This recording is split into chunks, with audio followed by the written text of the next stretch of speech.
I've been working with Andy Serkis for a number of years now. So I'd done 2 video games with him, Enslaved and Heavenly Swords, which I really enjoyed doing, and I've known him, I think, for about 13 or 14 years now. And I was just very honoured that he asked me to do the score for Breathe. It was just a fantastic opportunity to work with him on a film that, in a way, is quite outside of our comfort zones. So, you know, I'm not really associated with making the music for films like this. It's kind of a romantic drama. I think for both of us, we were doing something which felt quite fresh, and it felt like a great chance to collaborate on something new.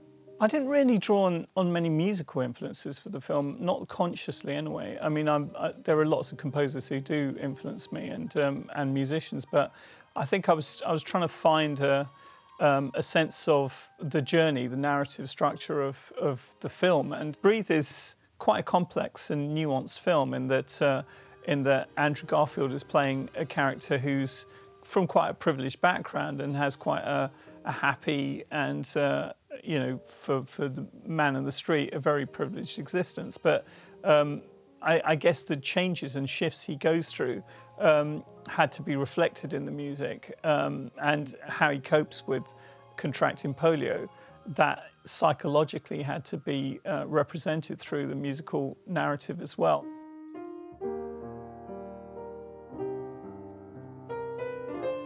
When I'm working with the director, it's very important to really find who the director is and how they perceive the film itself.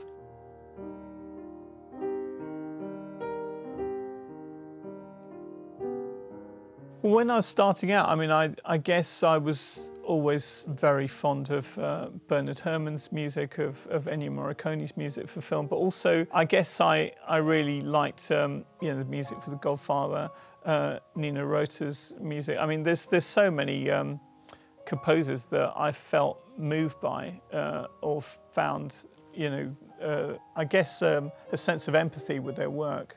Well, I've been writing music since I was 5. When I was very young, I used to play through the Bach 2-part inventions and create my own kind of versions of them as well and play around with them.